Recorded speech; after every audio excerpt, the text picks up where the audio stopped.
Efa ndresaka n'izay fiakaran'ny rano izay sika ho an'ny eto Antananarivo marefo Antananarivo amin'ny fiatrehan'ny fotoam-pahavaratra manoloana ny fiakaran'ny rano fa misy ny asa maika tsy maintsy ho tanterahana ho fanajariana Antananarivo raha ny fanazavana no entin'ny tale jeneraly ny fanajariana ny tany toy izao izay fanazavana izay. Asa maika ny fanadiovana sy fanalana ny tsetsina ny lakan-dranon'Andriatany ary ny famelomana ny station de pompage 10 entina iarovana ny tanàna Antananarivo hoy ny tale jeneraly ny fanajariana ny tany. Tsy tafavoaka ny rano eto Antananarivo noho ny fahatsitsena ny lakan-dranon'Andriatany izay feno fasika sy loto antony izay nampiakatra be ny rano tamina faritra iva sy toerana maro teto Antananarivo toa ny 67 hectares Ampefilo, Anosy Be, Anosy, Andriafanambojanahary. Tsy maintsy tadiavana vahaolana aloha hoe curage ny kanalan'Andriatany maika. Izay zany no vahaolana ngezabe hoe raha mbola tsy ampidinina ny avon'ireo Andriatany izay feno an'ilay dépôt-na déchets sy ny fotaka ao anatiny tsy afaka hidina mihitsy ny atao tsy afaka hisitrana ny rano manodidina atrany izy. Io zany fiantrenan'ny Jean de Pluie efa misy fivoriana ataon'ny fanjakana moa anatin'izay tadiavana vahaolana maika mikasika ny tadiavana famatsim-bola na anatiny zany mikasika ny fanaovana kanalan'Andriatany io. Dia izay koa zany ireo toerana maromaro izay mifandraika amin'ny fitanana ny rano eto Antananarivo sy n'assainissement.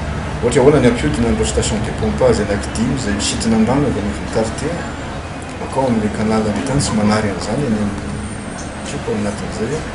Vola mitetina hatrany amin'ny 3 miliara ariary no ilaina entina hanadiovana tanteraka ny lakan-dranon'Andriatany. Raha efa vita tanteraka ny valava digin'ny soavina izay vakotra amin'ny volana marsa 2024, misy kosa ny valava amin'ny sison izay mitritra ary mila fanamboarana aingana. Mitetina hatrany amin'ny 3 miliara sy 500 tapitrisa ariary no ilaina amin'izay fanamboarana izay. Ambonin'ny asa maika mila vahaolana maharitra amin'ny fanajariana Antananarivo izay mandray mponina vaovao efatra alina sy iray hetsy isan-taona. Marefo dia marefo ny tanàna Antananarivo amin'ny endriny ankehitriny.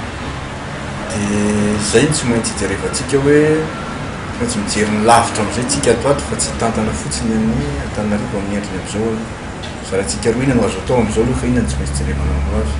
Dia mialohan'ny naovana an'ilay drafim-panajariana Antananarivo vaovao io izay anana vinatra antsika 20 taona ho avy indray dia tsy maintsy atao aloha ilay drafim-panajariana mikasika ny fanadiovana Antananarivo na schéma directeur mikasika ny assainissement. Io indray dia raha antsika miasa amin'ny agence française de développement nanao an'izy io. Dia hita vahana aloha zany ilay olana Antananarivo sy resaka rano indrindra ny inondation, resaka canal de Antananarivo. Io ihany ve no tazomina, inona no canal vaovao tokony atao, ahoana ny fipetraky ny tanàna rehetra mikasika an'ireo faritra iva rehetrarehetra. Tafiditra amin'izay fijerena vahaolana maharitra momba fanajariana an-tanan-dehibe izay dia nisy androany niatrika asa ny arahan'ny teknisiana malagasy miaraka amin'ny Japonais amin'ny alalan'ny JICA.